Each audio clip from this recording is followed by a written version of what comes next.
कथेचं नाव झांझड. लेखक गणपत जाधव.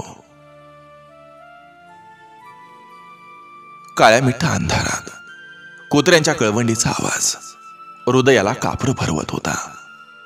त्यातनच ऐकू येणारी कोल्ह्यांची कोल्हेकोई, कधीतरी जोरदार वाऱ्यानं हलणाऱ्या झाडांचा आवाज. ताराला वाटलं सारी दुनिया आपल्याला भ्या दावाई निघालिया.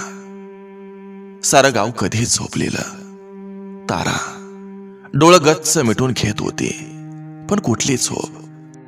लोळून लोळून पाठीचा कनाटा दुखायला लागला. डोक्यात विचारांचं हजारो किडं, मेंदू फाडून खाणार. डोळ्यावरची टोपणं बोटानं दाबून धरली तरी मिटत नव्हती, म्हणून ती मिटमिट्या डोळ्यानं अंधारात बघायला लागली. नजर त्याच्या काळजा पातूर उतवायला लागली. डोक्यातल्या किड्यांची भुणभुण असह्य झाली. तारा उठून बसली. गार हवेची झुळूक अंगावरनं निघून गेली. जरा बरं वाटलं. एवढ्यात पुढ्यातलं पोरग किरकिरलं. तारानं पोराच्या अंगाला हात लावला. तापलं होतं. अंगभरच्या कणकणीनं वेळवत होतं, किरकिरत होतं. तिला वाटलं काल दुपारी तुकडा खाल्लेला. रात्री पोटातली आतडी किळकिळ करत होती. थानातनं दूध कोटणं येणार. दूध नसणाऱ्या बोंडाला चोखून चोखून पोराच्या तोंडाचा जबडा दुखत असावा.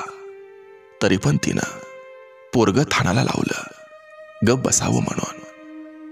छपराच्या कोपऱ्यात नवऱ्याचं मुडकुळ पडलं होतं, अगदी निरूप द्रवी. पण त्या निरूप द्रवी नवऱ्याचाच त्रास होत होता. जीव घेणा. तो धड असता तर हे जग असं अंगावर आलं नसतं. कुत्र्यासारखं हाडहाड करत आपलं जगणं सडवून टाकलं या मुळकुट्यानं. ताराचं सैरभैर मन कसलं जाग्यावर थांबत नव्हतं. लेकराच्या डोक्यातनं हात फिरवताना ओली हळद बोटाला लागली, रक्तानं भिजलेली. डोळ्यात टचकन पाणी आलं. तारानं पोराला आणखी आवळून धरलं. डोळ्यातनं घळाळ पाणी गळायला लागलं. हृदय पिळवटलं.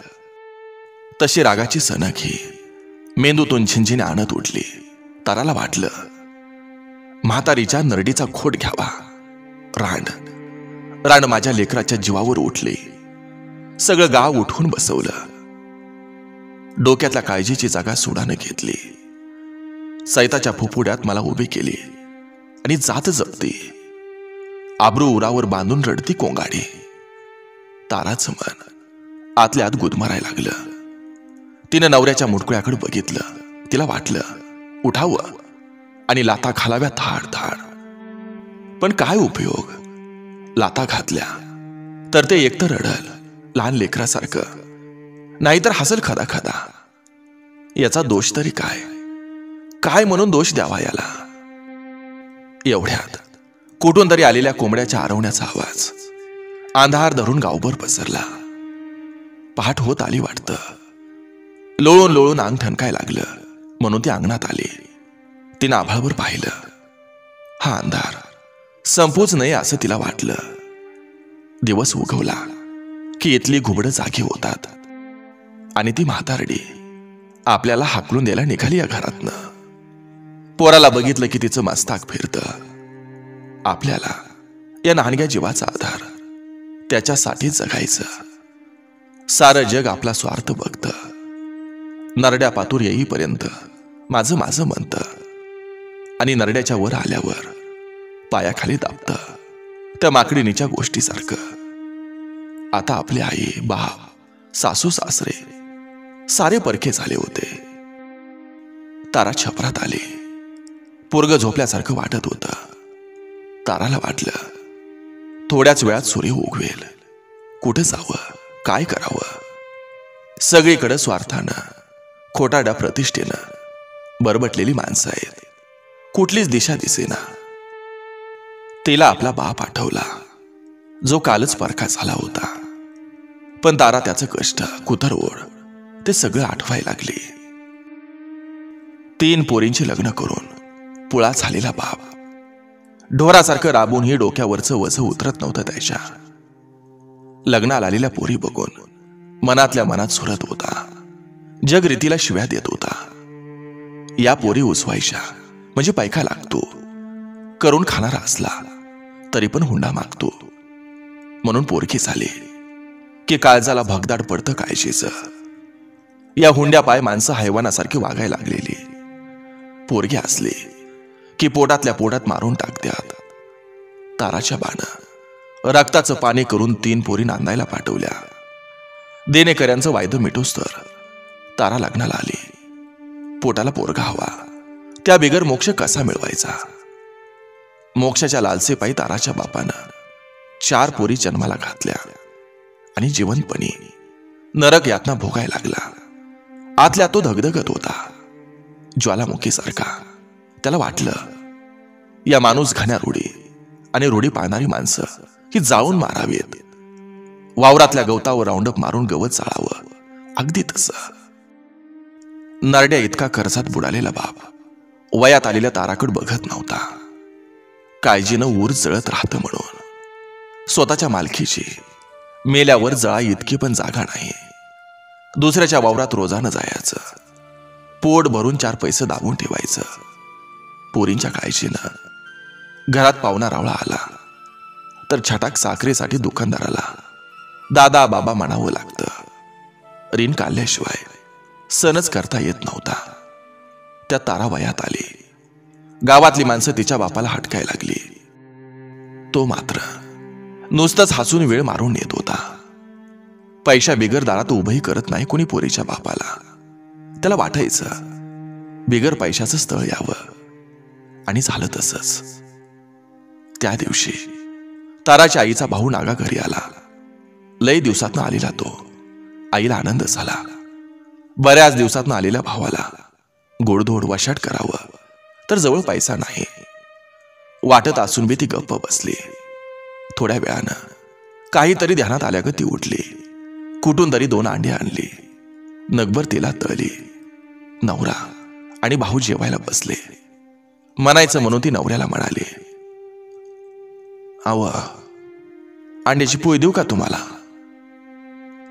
नका नका, खाली मान घालून ताराचा बाप म्हणाला.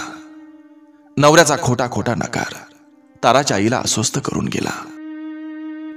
दाजी घ्या की एक तोंडी लावायला. मला नाही आवडत. घ्या घ्या तुम्हीच. वांग्याच्या कालवणात मक्याची लाल भडक भाकर चुरून काला केला आणि मोठमोठाला घास तो घ्यायला लागला. खरं तर वशाटाची सवयच मोडली. किलोला 300च्या पुढं पैसे बसत्यात. त्यामुळे मटण घेणं जमत नाही. करीच्या सणाला उधारीवर मिळतं. वर्षातनं एकदा जीभ खरकटी करायची. तिकाट जाळ बरबटानं हुरपळून काढायची. पुन्हा वर्षभर तिला वशाटाची आठवण येऊ नये म्हणून. आकाशातला चंद्र गोल गरगरी दिसत होता. पौर्णिमा जवळ आली असणार. छपराच्या अंगणात सारेजण बसले. पायथ्याला गोमाशानं भुललेलं कुत्र बसलेलं. बहीण भावाच्या गप्पा संपल्या तसा मेहुण्याकडे बघत ताराचा मामा बोलला, दाजी पोरीचं बघायला पाहिजे. ताराच्या बापानं उगाचच आकाशातल्या चंद्राकडे बघितलं, हताश झाल्यासारखं, आणि बोलला, होय तुमचं म्हणणं खरं आहे. अहो खरं असून काय करता? हे बघा, पायातलं पायतान झिजल्याशिवाय आपल्या घरी कोण येणार आहे का? खराय हो पाहुणा, आधीचं कर्ज उलसक राहिले. तेवढं झाल्याशिवाय दुसरं कोण दिलं हो? हे बघा दाजी, कर्ज काढायची हौस भागली नाही वय. अहो माझा ऐकणारा चाल तर मी बोलतो. बोला की बोला. हे बघा दाजी, माझ्या बघण्यात एक पोरगा आहे. घर चांगलं आहे. 5 एकर पाण्याची जमीन आहे. पोटापुरतं पिकवत्यात. बघा तुम्ही होय म्हणला तर. आव पण आपल्याला जमून घेत्याल का? हे बघा दाजी, अहो पेंडी बांधायचा अंदाज घेऊनच आलोया. पोरग ते. ताराच्या बापाचं बोलणं पूर्ण होण्या अगोदरच मामानं आपलं चालू केलं. हे बघा दाजी, अहो उजवट अहो बघण्यासारखी आपली कुठली जागिरी आहे? हे बघा, तुम्हासने खडा देखील उचलायला आवत नाही. तुम्ही फक्त पटलं तर होय म्हणायचं. मेहुण्याच्या बोलण्यानं काळजीचं वजन हलकं झाल्यागत वाटत होतं, पण मनात हजार प्रश्न वळवळत होतं. सल्लेल्या मांसातल्या आळ्यासारखं. पैसा न घेता लग्न करणारा पोरगा हाय तरी कसला, नाहीतर असायचा हिलगडीतला.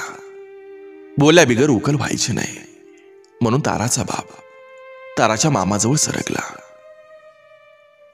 पाहुणा, एक विचारू का? अहो विचारा की दाजी. काय द्यायचं नाही म्हणजे काय तर अंधार झाप असल, पाहुण्या रावळ्याची रीत, नाहीतर आकारमाशात जमा करतील मला. डोक्यावरच्या रूढीचा दाब चेहऱ्यावर दिसत होता. काय दाजी, अहो मला काळजी नाही वय भाजीची. अहो पोरीच्या पोटाला पोटभर मिळेल असा ठिकाण आहे बघा. मेहुण्याच्या बोलण्यानं मनाला इसवाटा मिळाल्यागत झालं. त्याला वाटलं, हा, एवढी पोरगी नवऱ्याच्या घरी गेली म्हणजे बरं होईल. गावातली लोक काय बाय बोलतात, कुणाकुणाचं कानावर बी येतं या. अक्का, जरा पाणी आणती का ग? बहीण पाणी आणायला घरात गेली तसं ताराच्या मामानं आपलं तोंड मेहुण्याच्या कानाजवळ नेलं. हे बघा दाजी, पोरगा जरा भोळा आहे. त्याची एक बहीण होती, ती बी आता नांदाई गेली. घरी म्हातारी आणि हो पोरगा. अहो दाजी, आपली तारा खात्यापित्यात घरात पडल, शिवाय 5 एकराचं शेत आहे. 2 दिवसानं ताराचा बाप मेहुण्याबरोबर पाहुण्याच्या घरी जाऊन आला. तिथं पोरगा काहीच बोलत नव्हता. त्याचा बापच सारं बोलत होता. ताराच्या बापाचं मन कुचमलं, पण शेत बघून तो गप्प बसला. भूमिहीन बापाला ती नवलाई होती, शिवाय खर्चाची भानगड नाही. होय व, कसं आहे व पाहुणं, कसं आहे घरदार, पोरगा? ताराची आई बोलली. अगं, विचारण्यासारखं काय बी नाही. सोयरीक जमली तर आपल्या पुरीला सुख मिळेल. कोणाच्या बांधाला जायचं नाही आणि कधी रोजासाठी बी जायचं नाही. म्हणजे नागानं बरं केलं म्हणायचं. अगं बरं कसलं, अगं कारातनं वाचवलं त्यानं. घरात आनंदी आनंद. ताराची आई गली बोळा सांगत सुटली. ताराला चांगलं घर मिळतंय म्हणून. घरात पोरीचंच राज. मुलानं मुलगी, मुलीनं मुलगा बघितलाच नाही. दोघंही बोहल्यावर उभी. पै पाहुणं जमलेलं. साऱ्यांच्या चेहऱ्यावर आनंद, पण ताराच्या बापाचा चेहरा काळवंडलेला. उरात काहीतरी सलत असल्यासारखं. तारा नवऱ्याचं तोंड बघण्यासाठी धडपडत होती. मध्ये अंतरपाठ धरला होता. ताराचं लक्ष हे कशावरच नव्हतं. ती नवऱ्याच्या कल्पनेत वावरत होती. एवढ्यात अंतरपाठाचं कापड एका बाजूने निसटलं. तसं तिनं बघितलं. पार त्याच्या बुबळात, त्याच्या चेहऱ्यावर कसलाही भाव नाही. तो निरागसपणे बघत होता. ती बघते म्हणून तो हसला, पण त्या हसण्यात कसलीच तृष्णा दिसली नाही. ते हसणं वेदना मुक्तीचं, तृष्णा संपलेल्या आहारतासारखं. ब्राह्मण बडबडत होता, पण ताराचं त्याकडे लक्षच नव्हतं. पुसटसं कानावर आलेले शब्द चरकाच्या घुंगरासारखं खाळखाळ वासत होतं. उन्हा पावसात राबणारा बाप आठवला तशी तिनं मान खाली घातली. हा, जगात भोळसार माणसं नसतात काय? आपण बी याच्या बरोबर संसार करू. आई बापाची गाडी निघाली तवा तारा आतून गलबलली. आई बाच्या गळा पडून रडायला लागली. बाप हे खूप रडत होता. पोटचा गोळा व्यवस्थेच्या हवाली केला होता त्यानं. लग्न झालं, पण तो बायको असल्यासारखा वागत नव्हता. दिवसभर कुठंतरी फिरून संध्याकाळी घरी यायचा. कधी कधी निम्म्या रात्री आल्यावर कुठेही कोतर आळ घालून पडायचा. ताराला कळून चुकलं. आपला नवरा भोळा नाही, खुळा आहे. तो तिच्यावर बोलायचा नाही. कधी आला तर तिच्याकडे बघत हसत राहायचा. मंद मंद गालातल्या गालात प्रत्येक रात्री ती त्याची वाट बघायची, नवीन लग्न झालेल्या नवरीसारखी. पण तो तिच्या अंतरुणाजवळ आलाच नाही. आता मात्र ताराला तिचं जगणं भीती दाखवायला लागलं. तो आपल्या अंतरुणात कधीच येणार नाही, कारण त्याला काहीच कळत नाही. विचारानं ताराच्या मनात उलथापालथ सुरू झाली, नांगरटीच्या ढेकळासारखी. सासू सासरा हे जीव लावत होते, हवं नको सारं बघत होते, पण त्याच्याविषयी ते काहीच बोलत नव्हते. तारा खात्या घरात पडली होती, तरी ती उपाशीच होती. रात्री कधीतरी तो आला. पलीकडच्या कोपऱ्यात मुटकळ करून पडला. ताराच्या अंगातनं वीज चमकत होती. शरीराला किती आवरावं, कसं आवरावं, तिचं तिलाच कळत नव्हतं. ती उठली, दाराच्या कडेला मुटकुळा होऊन पडलेल्या नवऱ्याजवळ गेली. आस्ताव्यस्त पडलेला देह, वाचलेल्या तोंडातून लाळेचा ओघळ कानापर्यंत जाऊन तिथून खाली टपकत होता. घामान अंगाचा सुटलेला उग्रवास. तो आंघोळच करत नव्हता. दोन्हीतल्या खाणीनं काळी मिट्ट झालेली कापडं. तारानं त्याच्या शरीराला स्पर्श करण्यासाठी आपला नेलेला हात आकडला, डोळं गच्च मिटून घेतलं. तिला वाटलं जोरानं हंबरडा फोडावा, धाय मोकळून रडावं, पण ती गप गुमान डोळ्यातनं पाणी गाळत बसली. 2 दिवस झालं तारानं घास शिवला नाही. रडून रडून डोळं लालबुंद झालं होतं. सासूला काळजी वाटायला लागली. ताराच्या मनात घोंगावलेलं वादळ सासूला कळत होतं, पण तारा एकटीच बसायला लागली, मनातल्या मनात झुरत. वनम्यात सापडून भेदरलेल्या पाखरागत. पोरगी खात नाही म्हणताना सासूनं धाडस केलं. सासरा मोग गिळून गप्प होता. ए पोरे तारा, अगं पोटाला का त्रास करून घेतीयास? हे बघ, त्याच्या डोक्यात खंडोबा घुमतोया. एवढं बकरं मारलं म्हणजे तो येईल ताळ्यावर. तू नग काळजी करू, खा, पोटाला काहीतरी खा. सासू बोलत होती, तारा गप्प ऐकत होती. तिला सासूचं खरं वाटलं. देवा खंडोबानं हे याड घालवायला हवं. देवभोळी तारा रात्रंदिवस खंडोबाच्या भजनी लागली. ए देवा खंडोबा, मला कुंकवाचं दान दे. तुझे 9 लाख पायरी खोबरं भंडाऱ्यानं माखून काढे. हा खंडेराया, मला कुंकवाचं दान दे. सकाळ संध्याकाळ ते हेच मागत होते. देवाच्या भरोशावर जगायला लागली. एक दिवस दुपारीच ते आलं ताराच्या समोर. नुसतंच हसायला लागलं, मंद मंद. त्याचं डोळं घोबड्यासारखं दिसत होतं, बटबटीत. अंगावर किटाण चढलेलं. ताराला भीती वाटायला लागली. इतकं दिवस ती त्याच्या जवळ येण्याची वाट बघत होती, पण आता तो जवळ आला तर तिच्या सर्वांगाला घाम सुटला होता. तो जवळ येईल तशी ती अंग आकसून घेत होती, कासवासारखी. तिला त्याचं अस्तित्व नकोसं झालं होतं. आता तो जवळ येणार, आपल्याला गपकन धरणार. काय करावं ती विचार करत होती. एवढा तो गरकन वळाला आणि हसत बाहेर निघून गेला. ताराच्या चेहऱ्यावर घामाचं थेंब जमा झालं होतं. ती मटकन खाली बसली. आतून भरून आलं होतं. आषाढ श्रावणात आभाळ भरून यावं तसं. ती रड रड रडली. खात्या पित्या घरात पाठवणाऱ्या नागा मामाला खूप शिव्या दिल्या. ती तिथंच बसून राहिली. सासू सासऱ्यानं घरी यावं असं तिला वाटायला लागलं. परत तो घरी आला तर आता तिला कळून चुकलं. आपला नवरा ठार खुळाय, कामातनं गेलेला आहे. धागाट्यानं जीव कासावीस झाला होता. माणसं घाम पोचत आभाळाकडे बघत होती. आभाळ भरून यायला सुरुवात झाली होती. एकाएकी आकाशात कडकडाट झाला विजांचा. डोळं दिपलं त्या विजेच्या लोळानं. सगळीकडे पाणीच पाणी पडायला लागलं. रस्ता दिसेना. साऱ्या वावरात पाण्याचं ढव साचलं. शेतमाळाच्या ताली तुडुंब भरून त्याला नाळवं पडायला लागलं. पंचमीच्या सणाचं मुराळी दिसायला लागलं. तिच्याबरोबर लग्न झालेल्या पोरी आपापल्या माहेराला निघाल्या. ताराचं डोळं पण बापाच्या वाटेकडे लागलं. तिला आई बापाच्या घराची आठवण यायला लागली. मनासारखी घोळायला लागली. आई बापाच्या घरी दरिद्रीत ती सुखी होती. पण इथं 5 एकराच्या मळ्याची मालकीण रात्रंदिवस दुःखाच्या आरात भाजून निघत होती. रातभर पाऊस उघडला नाही. ते काल कुठं गेलं ते घरी आलंच नाही. सासरा त्याला शोधायला गेला होता. तारा चुली पुढं करत होती.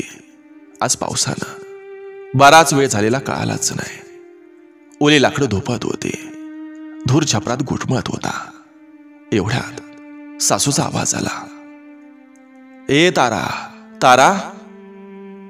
ताराला तो ऐकूच आला नाही. म्हणून सासू उठली.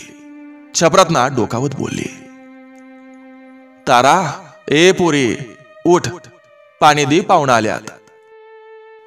तारानं डोकावून बघितलं तर मुराळी होऊन आलेला बापाला बघताच तिचा आनंद संपला आणि मनात राग भरला. तिला गलबलून आलं, आपण बापासमोर गेलो तर आपल्याला रडू आवरणार नाही. का रडावं आपण त्याच्या समोर? माघारी पाठवावं त्याला. कसाबाच्या दारात मोतीसाठी बांधलेल्या गाईला नाती गोती कसली. ती जागेलाच उभी राहिली पुतळ्यासारखी. अक्का, ए अक्का. बापाचाच आवाज. आता मात्र तिला राहुलं नाही. त्या शब्दासरशी तिचा राग गेला. 2 मिनिटं तिनं रडून घेतलं. पदरानं डोळ्यातलं पाणी पुसत बाहेर आली. बाप होता तो, लेकरांसाठी रात्रंदिवस मातीत खपणारा, फाटक्या सदऱ्यालाच ठेगं लावून दिवाळी साजरी करणारा. त्याला या लोकांनी कळू दिलं नसेल. हे किती भोळ आहे ते. पाण्यानं भरलेला तांब्या बापा पुढे धरला, पण डोळ्याला डोळा लावला नाही. तसं झालं तर नरड्यात रुतलेला हंबरडा आवरणार नाही. बापानं तिच्याकडे बघितलं. ए आका, अगं डोळ्यात पाणी का ग? आव, चुलीतला धूर डोळ्यात खुपला. हा. तिच्या शब्दाचा कातरपणा सगळं सांगून गेला. पण तो बोलायचं म्हणून बोलला. लाकडं वली आहे ती का ग? होय, वली आहे ती लाकडं. एवढंच बोलून ती परत धुरात गडप झाली. इतकं दिवस वासारासारखी ती बापाची वाट बघत होती. पण आता त्याच्या जवळ जाऊन बसायचं मनच होत नव्हतं. सासू बापाबरोबर गप्पा मारत होती. ताराच्या मनात निर्माण झालेला कड हळूहळू ओसरायला लागला. लाकडंही दम धरून जळायला लागली. बाहेरच्या बोलण्याकडे तिनं लक्ष दिलं नाही. उकळणाऱ्या चहाच्या पाण्याकडे बघत ती बसली. चहा होतो गेला तवा ती भानावर आली. 2 कपात भरून बाहेर आली. चहा पिता पिता बाप म्हणाला, पाहुणं कुठं दिसत नाहीत. या वाक्यानं कर कर करवतीनं ओलं लाकूड कापावं तसं तिचं मन कापलं गेलं. रागाचा जोरदार मुसंडा उसळला. चेहऱ्यावर तो थरथरायला लागला. काय उत्तर द्यावं बापाला? का शिव्या द्यावा मन भरूस्तोवर? विचारावं, एवढी जड झालती का मी तुला? पोरगा बनून राहिली असती तुझ्या दारात, कुडी वळवळती तोवर. पण ती गप्प बसली. बापाला तिचं वागणं खटकलं. त्याला जाणवलं काहीतरी झालंय. पोरगी बोलतच नाही. अक्का, गप का ग? नाही, काय नाही. अगं मग बोलणास? ती परत गप्प बसली. काय सांगावं बापाला? आपल्याला तर कुठं माहित आहे ते कुठं गेलंय ते. म्हातारं पायपीट करत वावरातनं वस्त्या पालत्या घालत असेल. ते निजलं असेल कुठल्या तरी झाडाझुडपाच्या सावलीला, नाहीतर फिरत असेल अनुमानी माळा मोरडातनं घारीची अंडी पिलागत. काय सांगावं? जाणत्याने त्याचा खेळी मांडला असेल. पोटातनं ओठापर्यंत येणारं उमाळ ते दाबत होते. पण बापाला उत्तर देणं भाग होतं. बापाच्या प्रश्नावर सासू मड झाली होती. आबोल. आव, ते गेलेत पंढरपूरला. कशाला ग? नको असणार बोलणं हे वाढत होतं. गेल्यात मित्राबरोबर. मनात मात्र वादळ उठलं. मन स्वतःच घुटमायला लागलं. त्याला कुठला आलाय मित्र? लहानगी पोरं त्याचे मित्र. दगडाच्या गोट्या खेळायला. बापानं विषय बदलला. त्याला खूप बरं वाटलं. अक्का, पोरीला नेतो सणाला. लगीन झालं तसं जमलं नाही आमच्या गरिबीनं. 2 दिवस नेतो. बाप बोलत होता. अहो न्या की, बरोबरीच्या पोरी चालल्यापासनं घारीसारखी तुमची वाट बघते. संध्याकाळी बाप मुक्कामाला थांबला. सासरा घरी आला, पण एकटाच. त्यानं त्याला घरी आणलंच नाही. पाहुण्या देखत आबरू जायला नको म्हणून. कुणीतरी सांगितलं असावं त्याचा सासरा आलाय म्हणून. संध्याकाळी जेवण झाली. ताराला रात उरावर आल्यागत झाली होती. आईला बघून खूप दिवस झालं होतं. तिला वाटत असं, पोरगी खात्या पित्या घरात पडली, बरं झालं. पण आपलं जगणं असं आग लागलेलं. पंचमीचा सण, पण पावसाचा जोर वाढलेला. पंचमीचं गाणं म्हणत बाया पोरी या बारवाकडे निघालेल्या नागोबाला पोसायला. पण पावसाच्या पाण्यानं वारुळ गच्च भरलेली. नागोबा परागंदा झालेला. दिवसा आभाळ झाकाळलं होतं. अंधार पडल्यागत पावसाचे रिपरिप यायचे. रिपरिप बंद झाली की पोरी फेर धरायच्या. आपापल्या सासरच्या गमती, नवऱ्याचा रुबाब त्या वाढवून चढवून सांगायच्या. तारा मात्र गप्प बसून होती बाजूला. ती या नाचात सामील झालीच नव्हती. कुठल्या पोरीत गप्पा मारत नव्हती. सांगण्यासारखं काहीच नव्हतं तिच्याकडं. काय सांगावं खुळ्याच्या बाता. कुठं बी फिरतं, कसं बी वागतं. आठवणी नाही. तिचा जीव घुटमळायला लागला. आभाळ गडद काळं झालं होतं. भल्या मोठ्या लिंबाच्या झाडाला बांधलेला झोका पोरी आभाळावर नेत होत्या. झोका चढवण्यासाठी चढावू लागलेली. चढणारं झोकं बघत ती लिंबाबुडी बसून होती. ती झोक्यावर बसलीच नाही. झोका चढवला नाही. काही केलं तरी तिचा झोका आभाळावर जाणारच नव्हता. दिवसभर इतरांचं सुख बघून ती काळवंडली. संध्याकाळी शेवताना ती मन मोकळं करून बोलली नाही. ताराच्या आईला काळजी वाटायला लागली. पोरीचं काहीतरी दुखत खुपत असल. अंथरूण टाकल्यावर आई तिच्या जवळ सरकली. दिवसभर भरून आलेला आभाळ गळायला सुरुवात झाली. ए तारा, काय दुखतंय काय ग? काय बोलना चालना? वारुळाला गेली नाहीस? वारुळात कुठं आहे नागोबा? पावसानं फिरतोय वनवन करत. एवढंच तारा बोलली. अगं पोरे, नसं नाका, पण त्याचं घर पुजल्यावर कपाळावरच्या कुकाचं रक्षण करतो भाऊन.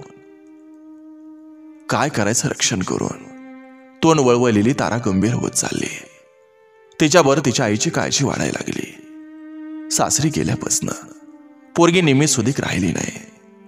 आईनं तिच्या केसातनं हात फिरवला. ए लेकरा, पोरे, अगं दुखणं मनात ठेवलं तर सडतं. त्यातनं रगात फू गळायची वाट कशाला बघायची? त्यानं ठसठस वाढते. सासू सासरा त्रास करतो का? आईचं खरं होतं. लग्न झाल्यापासून ती दुखण्याची गाठ माया धरत होती. एक क्षण जीवाला इसवाटा नव्हता. आई खोदून खोदून विचारायला लागली तेव्हा ती अस्वस्थ झाली. गळ्या सारं साठत होतं. पोटात कालवायला लागलं होतं. तिनं आईच्या चेहऱ्याकडे बघितलं. कूस बदलली आणि ती म्हणाली, आहे तुझ्या दारात पोरगा बनून राहिले असते. हा, पोरगा बनून राहिले असते मी. ओलाव्यानं शब्दही नीट उमटत नव्हता. आईच्या काळजाचं पाणी पाणी झालं. तिच्या शब्दानं आई घाबऱ्या घोबऱ्या झाली. का ग लेकरा, काय झालं ग? आहे माझा नवरा, माझा नवरा. पुढचा शब्द तिच्यानं बोलवत नव्हतं. डोळं तर कधीच भरून वाहत होतं. आईच्या पोटात तर भला मोठा गोळा उठला. ए लेकरा, काय झालं ग पाहुण्याला? काय झालं? आहे ते खुळा हाय. हा, ते खुळा हाय. त्याला काय बी कळत नाही. फिरत राहतं गावंदरीला इनमाळ. हाय, नाही कळत त्याला काय. ताराच्या आईला आठवलं आपला नवरा म्हणाला होता, पाहुणं जरा भोळा आहे, पण पोरगी म्हणते. तिच्या काळजाचं पाणी पाणी झालं. तिचं खरं असलं तर पोरीचं काय आहे. तो दिसायला बापय आहे, पण सारं लहान गेले खरागत. काय कळत नाही त्याला, काय नाही. बोलताना शब्द अडखळलं. हुंदक्याबरोबर बाहेर आलं. ती रडायलाच लागली. तिच्या आईच्या डोळ्यातनं पाणी व्हायला लागलं. खळा. बाहेर पावसाचा जोर वाढला होता. घरात यांच्या रडण्याचा. आईनं तिला छातीशी कवटाळलं. तशी ती आणखी हुंदकाय लागली. तारा मन भरून रडत होती. तुंबलेला बांध फुटला होता. आईने तिचं मन रिकामं होईस तर रडू दिलं. ती उठून बाहेरच्या छपरात आली. लाईट गेली होती. नवऱ्याजवळ गेली. नवरा जागाच होता. डोळं सताड उघडं ठेवून आपल्या चुका पारखत होता. बायको जवळ आली. तशी त्याची अस्वस्थता वाढली. काय म्हणेल हे? घरातलं बोलणं पुसटसं ऐकलं होतं त्यानं. त्याच्या डोळ्यात पाणी. आपण नीट बघायला हवं होतं. नागा म्हणाला, भोळा आहे, पण ते खुळं निघालं. जवळ आलेल्या बायकोला काय बोलावं त्याला कळेना. तो चुळबुळला, 5 एकराची मालकीन करून पोरीचं वाटोळ केलं की व तुम्ही. बायको असं म्हणताच त्याच्या काळजात धस्स झालं. परत बायकोच बोलली, अव तुम्हाला माहित होतं नव ते खुळ आहे ते. का असं केलं व? नाही, पण परत का आलं. येळे महागारी अक्कल येऊन काय फायदा ग. तवा तिला बाजारातल्या बाई एवढी बी किंमत नव्हती.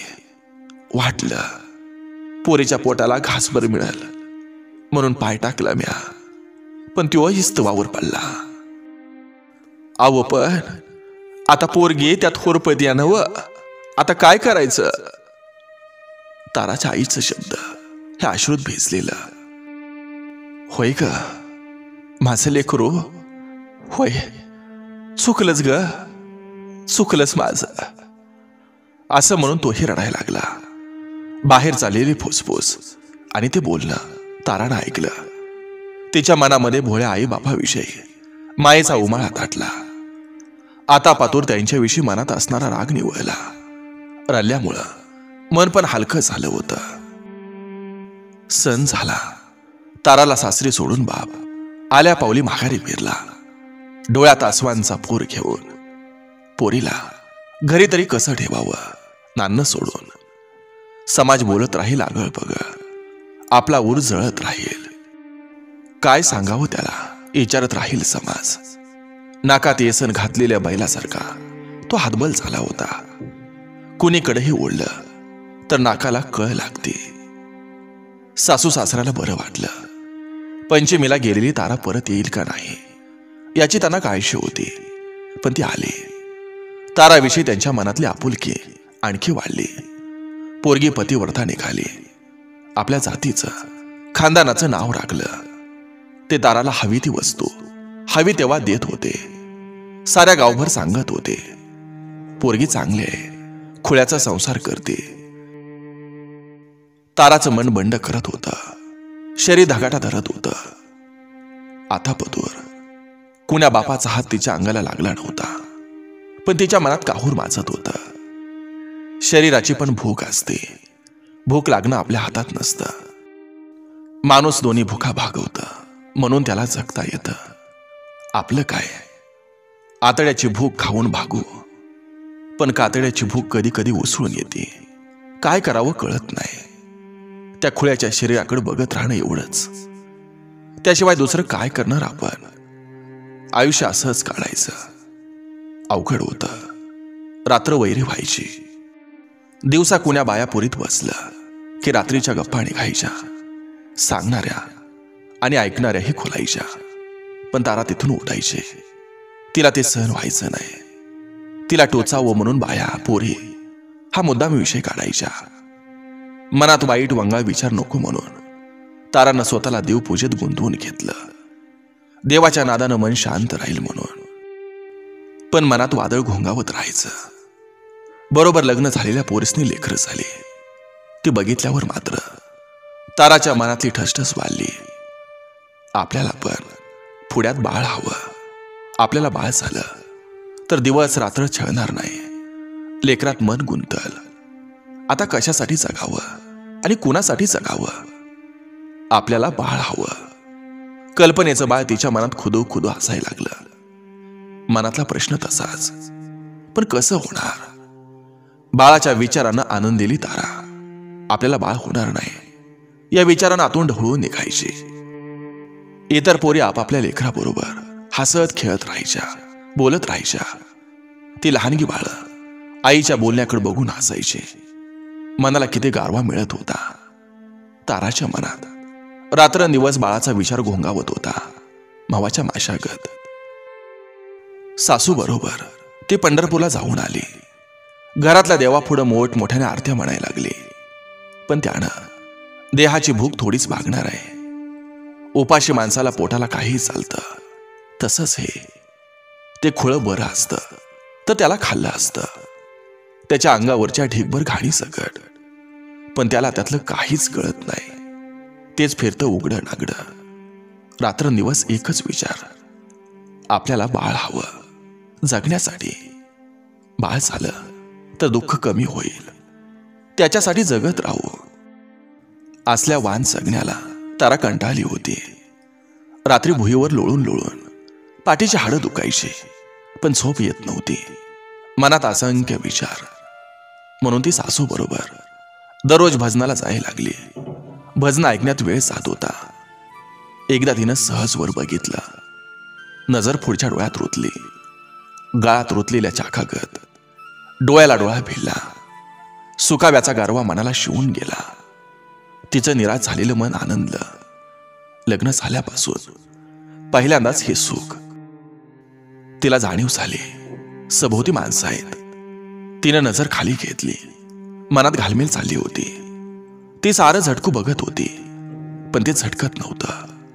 भिंतीला चिटकलेल्या पालीगत भजन संपत आलं. निघताना त्याच्या नजरेला एक नजर द्यावी वाटली, पण ती गप्प बसली.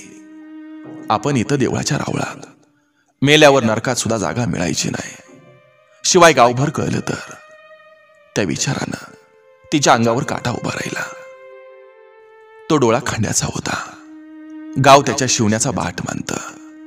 त्याच्या जातीला कुणी आपल्या घरातला पाण्याचा तांब्याही देत नाही. त्याच्या जातीची माणसं देवळापासनं लांब उभी असतात, अंतर सोडून. आता भजनाला आहे. तो ओट्याच्या खाली बसला होता. तरी त्याची नजर आपल्या जिवारी लागली. तारा मनातल्या मनात कान कोंडली होत होती. आपण खूप चुकीचं करतोय हे तिला जाणवत होतं. तरी पण खंड्याची नजर डोळ्यामोरनं हलत नव्हती. त्याच्या नजरेनं वेगळा सुखावा मिळाला. असं का बरं व्हावं ती विचार करत राहिली. खंड्याच्या नजरेच्या भीतीनं तिनं भजनाला जाणं सोडून दिलं. तरी पण धगाटा अंगभर पसरत होता. एकांतात खंड्याची नजर अस्वस्थ करायला लागली. ताराचा खुळा नवरा खंडोबाला बकरं मारलं तरी कुणीकडे बी फिरत होता. आधी तो कधीतरी घरी यायचा, पण आता ते खुळं 2-2 दिवस घरीच येत नव्हतं.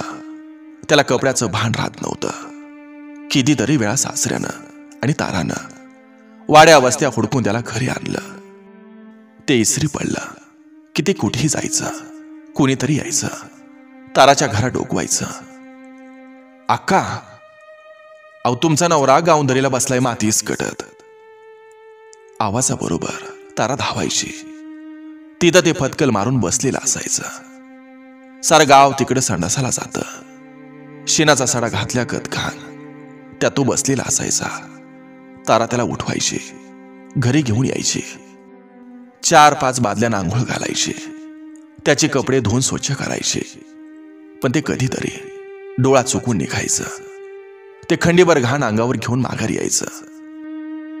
बरेच दिवस तारा घराबाहेर पडली नाही. घराबाहेर पडल्यावर गावाच्या तोंडाला तोंड द्यावं लागतं. सांगण्यासारखं आपल्याकडे काहीच नाही. त्या दिवशी धुण्याची बादली घेऊन ती लिपट्यावर आली.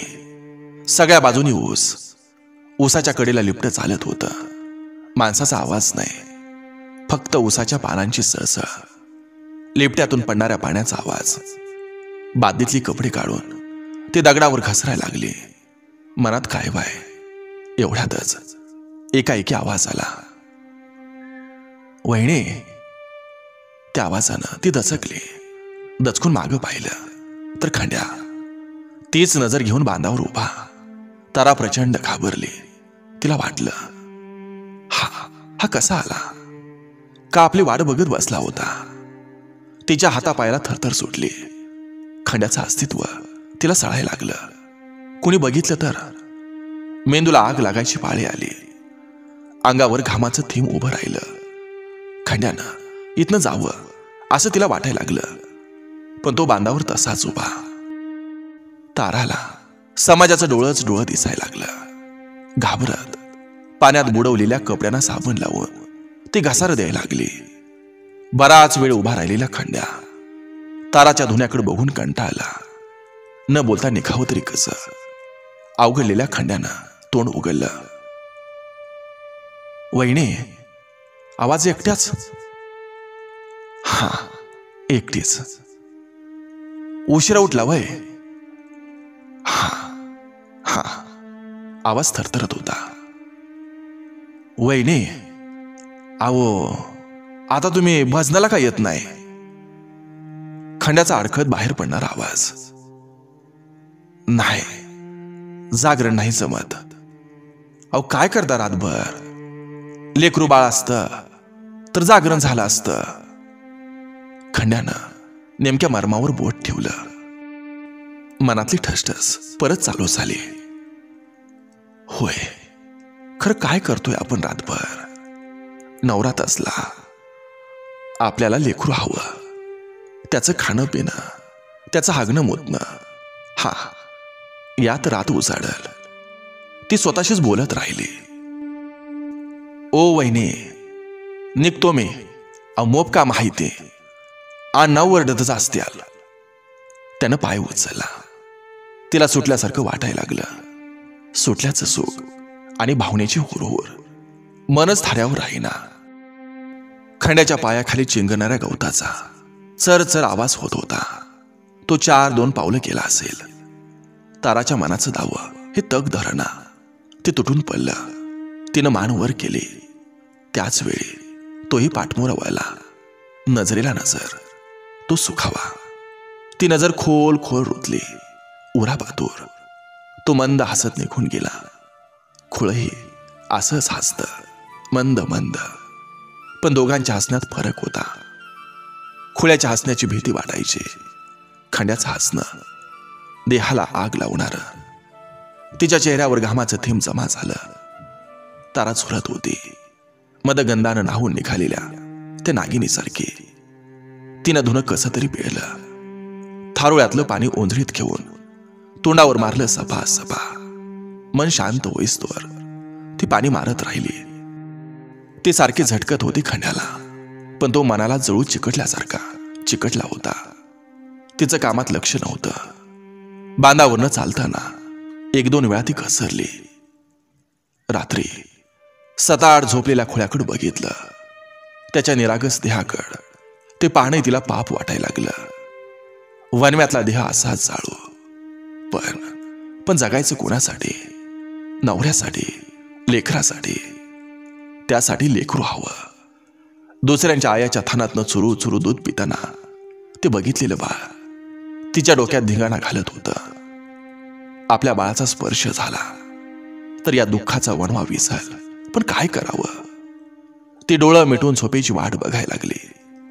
झाकलेल्या डोळ्यामोरं सारं जग फिरत होतं. त्यात खंड्या पण होता. आपली आग लावणारी नजर ताराच्या नजरेत रुतवत तिच्या भोवती गोल गोल फिरत होता. वनकराच्या म्हातारीनं ताराच्या घरात डोकावलं. कोणच दिसना. तवा तिनं हाक मारली, अगे किसना, किसना बाय. अंधारात गठुडं बांधणारी तारा बाहेर आली. म्हातारीनं ताराला नीट बघितलं आणि ती म्हणाली, अगं किसनाबाई कुठे गेली ग? त्या गावाला गेल्यात. हे बघ, माझ्या पोरीचं ढवाय जेवण आहे, आटप लवकर आणि बरं, मला आणखी फिरायचंय. असं म्हणून ती म्हातारी रस्त्याला लागली. तारा ढवाय जेवण बारशाला जाते तेव्हा अस्वस्थ होते. आपलं जगणं तिला वाळवंटासारखं वाटायला लागतं. तरी पण गेलं पाहिजे म्हणून तिनं घरातला पसारा आवरला. केरसुनीनं फरा झाडून काढलं. केसातनं कंगवा फिरवून आरशात बघितलं. तोवर सासरा घरी आलेला. रानातनं आलेल्या म्हाताऱ्याला चहाचा कप देऊन ती बाजूला उभी राहिली. शिनलेल्या म्हाताऱ्याचं सारं लक्ष हे चहावर होतं. मा म्हणजे वनकराची म्हातारी आलती बोलवायला. ताराच्या बोलण्यावर विचार केल्यागत थोडा वेळ शांत बसलेला म्हातारा बोलला. कशाला ग? ढाबा जेवण हाय. हा शब्द ऐकल्यावर म्हातारा नाराज झाला. पोरगा खुळा निघाला. आपल्या वंशाचा दिवा कोण लावतं का नाही याची म्हाताऱ्याला काळजी लागली. माहीत असून मी नशीब आजमावण्यासाठी त्याचं लग्न केलं. पण कोरड्या वड्याला पाणी कुठून येणार? तरी म्हातारा आशा धरून होता. बरं, लवकर ये. कार्यक्रमासाठी गावातल्या आया बाया जमा झालेल्या. वनकराची पोरगी सजून बसली होती. लेकरू बायांची लेकरं त्यांच्या अंगा खांद्यावर खेळत होती. आपल्याला एखादं लेकरू झालं तर स्वप्नानं ते सुखात गेले. आपलं बाळ आपल्या कुशीत झोपलंय.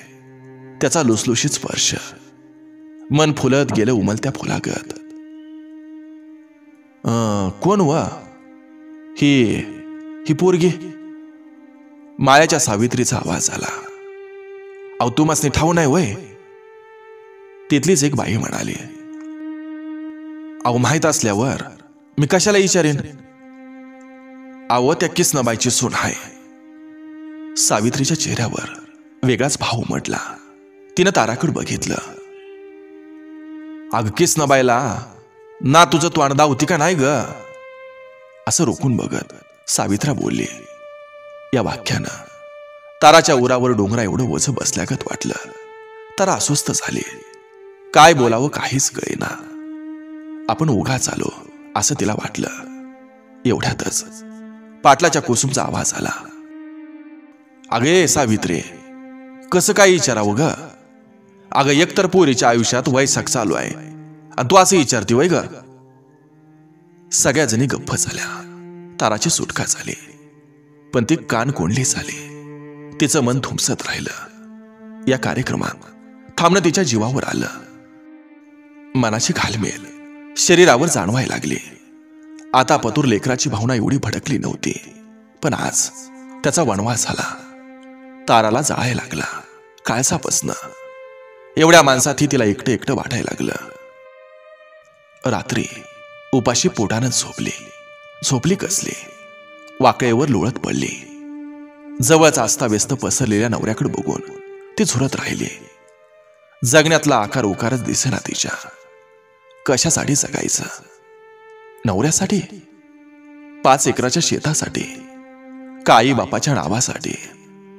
रात्र वैरीण बनून अंगावर धावून येत होती. सगळं आयुष्य नजरेत दिसत होतं. त्यात एकदम खंड्याची नजर आली. खंड्या दिसायला कसला तरी कळकट, पण ताराच्या डोळ्यासमोर तळायला लागला. इतकं दिवस खंड्याला घाबरणारी तारा त्याच्यात आनंद शोधायला लागली. तिला वाटलं एका लेकरापुरता संग करावा खंड्यासंग. आपल्याला लेकरू मिळेल. आपण जगत राहू त्या लेकरासाठी. निम्या रातीपतूर तिच्या मनामध्ये थैमान चालू होतं. जातीच्या भीतीची जागा लेकराच्या तृष्णेनं घेतली. दुपारी सासरा जेवायला आला होता. तारानं जेवण वाढलं. ती बाजूला बसली. भिंतीला टेकून घरात शुकशुकाट. सासऱ्याच्या खाण्याचाच काय तो आवाज. गप बसणं जड वाटायला लागलं. त्यावेळी तारा बोलली. कुठे गेलता हो मामा?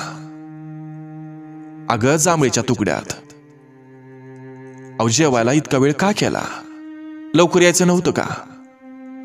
अगं आज जांभळीच्या तुकड्यातल्या मखला पाणी लावलंय. आता खंड्या हाय पाण्यावर. बसलो तिथं खिनभर. खंड्याचं नाव ऐकताच ताराच्या अंगावर सरकन काटा आला. ती स्वतः स्वतःला लाजली. खंड्याचं नाव मनाची घाबरगुंडी उडवतं, तरी पण आपण त्याचा विचार करतो. गल्लीतली पोरं कित्येक वेळा आपल्याकडे बघतात, पण आपल्या मनात तोच का? तारा स्वतःच्या मनाशीच बोलत राहिली. कितीतरी वेळ तिचं घाबरट मन धिटाई दाखवत होतं. उन्हाच्या रागात मन सैरभैर झालं. कानात वारं भरलेल्या वासरागत पश्चिमेकडे सरकणारा सूर्याचा लालबुंद गोळा. ताराच्या मनात प्रचंड अस्वस्थता, लेकराविषयीची तृष्णा. तिनं दाराला कडी घातली. जांभळीच्या तुकड्याकडे निघाली. बेभान होऊन सारं जग ती विसरली. तिला दिसत होता खंड्या आणि बाळ, डोक्याला आलेली मका, तिची हिरवी गर्द पानं. चालून तिचा ऊर धापापत होता. दमलेली तारा जांभळाच्या बुडात बसली. छातीचा भाता भरून श्वास आत बाहेर केला. एवढ्यातच तिची नजर विहिरीजवळच्या पडकात गेली. ती बसल्या जागी मागे सरकली. जांभळीच्या खोडाला चिकटली. सूर्याच्या त्या पिवळ्या लाल प्रकाशात चमचम चमकणारी त्वचा, काळीभोर अंग हवेत उचललेली. वीदभर शेपटीच्या आधारावर तो जिभेनं गुदगुल्या करत होता.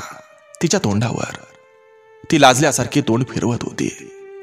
तिला कवेत घेण्यासाठी त्याची धडपड. दोघांची शरीरं एक झाली होती. दोराच्या पिढ्यागत त्या आतुरलेल्या जोडीकडं ती बघायला लागली. त्यांचं ते एकमेकांना वेटूळ घालणं, एकमेकामागं धावणं. ताराच्याही मनात खंड्या उसळला. आपण हे या नागिनीसारखं वेटाळून घ्यावं त्याच्या शरीरात. एवढ्यातच पाठीमागं कोणतरी आलागत वाटलं. मान वळवली. चिखलात भरलेला खोऱ्या हातात घेऊन खंड्या उभा. आतुरलेली तारा खंड्याला काय कळायच्या आत त्याला बिलगली. तो स्तब्ध उभा राहिला, गुंता सोडवत.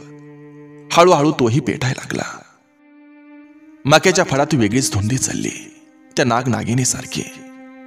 थोड्या वेळानं सारा आवेग ओसरला. भावनेचं वादळ शांत झालं. तारा खंड्यापासून लांब झाली. इतकं दिवस मनाला भुरळ घालणारा खंड्या तिला आता किळसवाना वाटायला लागला. नागिनीची जोडीही एकमेकांपासून वेगळी झाली.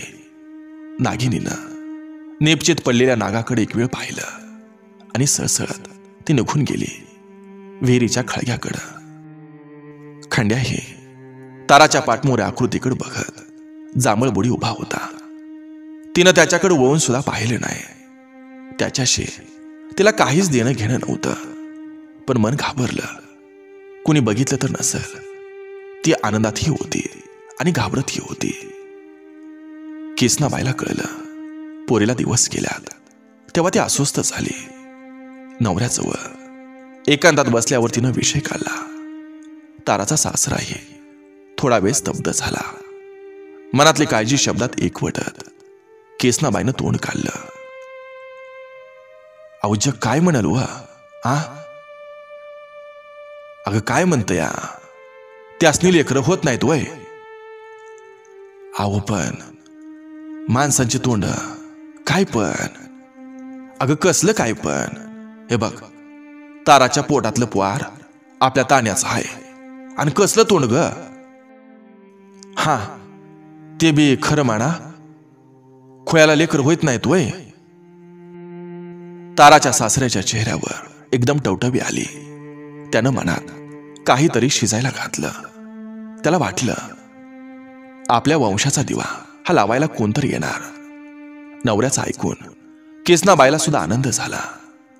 ताराच्या पोटातलं पोर ताण्याचं असू नाहीतर गलीतल्या कुणाचं, झाकली मूठ 6 लाखाची. गावाला कळण्यासाठी किसनाबाईनं मोठं ढवाळ जेवण घातलं. पै पाहुणं बोलावलं. तारा आनंद भोगत होती. तिला वाटलं खंड्यामुळंच आपल्या जगण्याला आकार आला, घरात रोषणाई आली. ताराचं आईबापन खुश होतं, पण गावात मात्र उलट सुलट चर्चा चालली होती. पण ताराचं सासू सासरं ताराच्या मागं उभं राहिले. तिच्या नवऱ्याला मात्र कशाचंच भान नव्हतं, ना बायकोचं ना घराचं. ताराच्या कुशीत बाळ आलं, तेही पोरगं. तिच्या आनंदाला मापच राहिलं नाही. सासरा तर पेढं घेऊन वाटत सुटला गावातनं. किसनाबाई ताराच्या खाण्यापिण्याकडे लक्ष द्यायला लागले. ताराचा नवरा मात्र आता घर सोडून कुठेही जात नव्हता. लहान लेकराकडे बघत तासन तास बसत होता. कधी कधी त्याला खेळवत होता. एकदा तर त्यानं पिकलेला पेरू आणून ताराच्या हातावर ठेवला. त्यावेळी ताराला गलबलून आलं. डोळ्यातून आसवांचं थेंब घरगळलं. बकरं मारून झालं नाही, ते घडत होतं. पोरगा आता पाऊल टाकायला लागलं. तारा त्याला तिच्या नवऱ्याजवळ बसून कामधंदा करत होती. ताराचं सासू सासरे तर खूप आनंदात होते. पोरगा घेऊन गल्लीतनं फिरत होते. पण बघणाऱ्यांची नजर त्यांच्या लक्षात आली नाही. गल्लीतली कुजबूज गावात झाली. म्हातारा म्हातारीच्या चेहऱ्यावर काळजी चढायला लागली. पोरगा आता पाऊल पाऊल टाकत होतं. त्या दिवशी मात्र आभाळच फाटलं. गावातले शब्द ताराच्या सासू सासऱ्याच्या डोक्यात बसलं. ते घरातनं बाहेर निघणारं झालं. गल्लीतल्या लोकांची नावं तारा बरोबर सोडली. त्यावेळी त्यांनी सारवासारव केली. पण आता मात्र ते स्वतःच धुमसायला लागले. मनात हजारो विचार. गाव भावकी आता कशी वागल, काही सुचत नव्हतं. ते ताराला उन्ह दुनं बोलायला लागली. त्या दिवशी संध्याकाळी तावान आलेल्या सासऱ्यानं बायकोला बोलावून सांगितलं, हे बघ, त्या पोराला इकडं आण इकडं. ताराच्या जीवाचा थरकाप उडाला. तिचं बसलेलं आयुष्य गाव उद्ध्वस्त करायला लागलं होतं. आता काय करावं? हृदयात आग आणि डोळ्यात पाणी खारट. ताराच्या सासूनं पोराच्या हाताला धरून फरा ओढलं. तारा जीवाच्या आकांतानं धावली लेकरासाठी.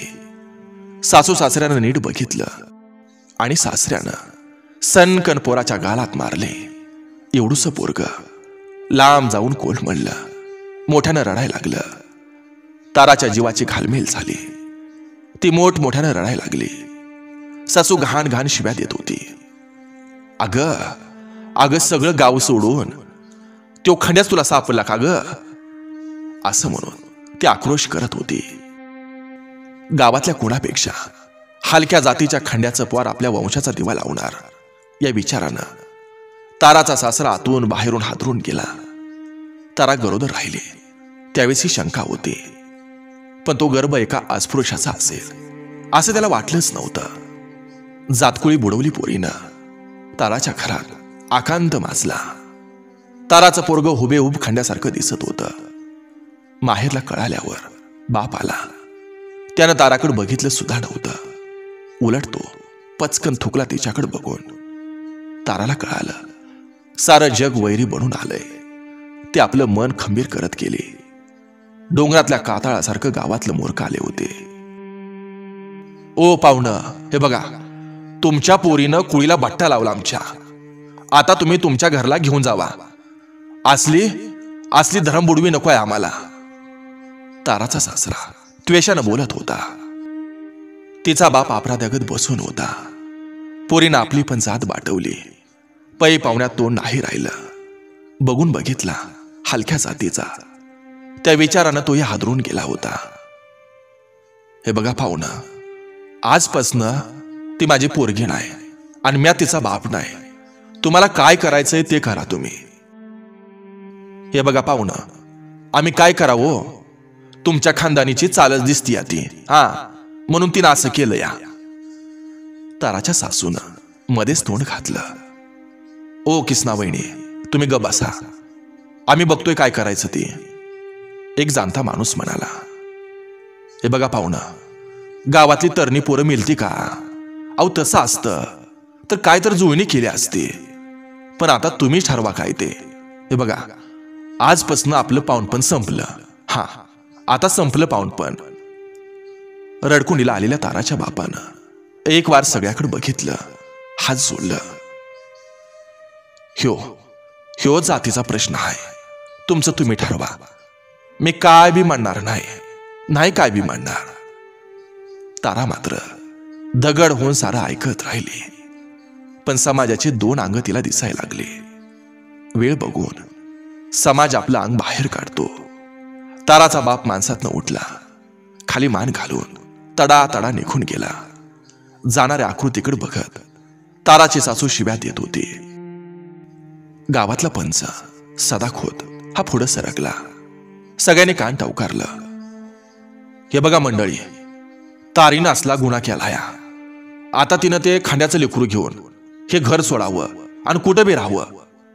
ते ह्या घरात राहिले तर किसना वहिनीच्या घराला कुत्रं देखील यायचं नाही.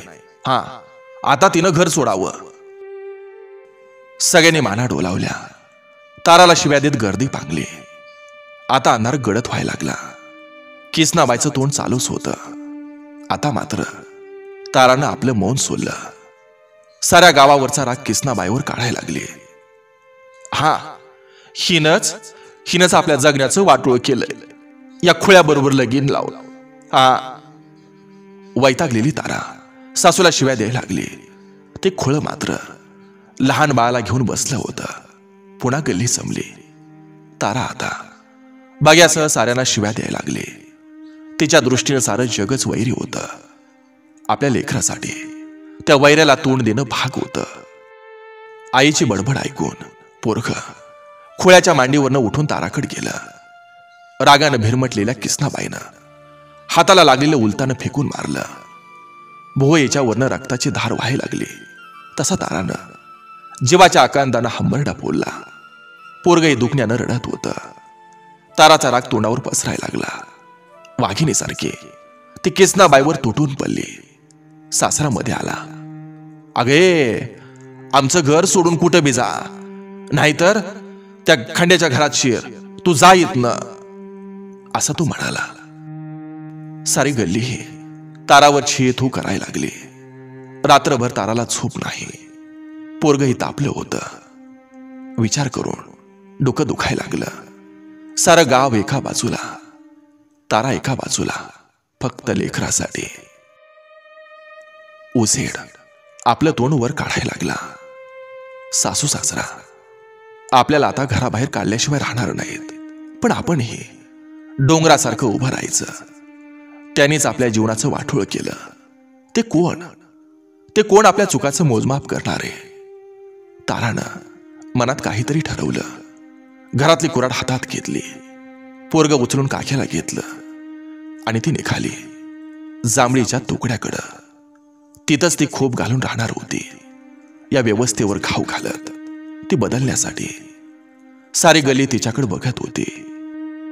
आता खुळही तिच्या मागणं चालायला लागलं. तसे सारे अवाक झाले.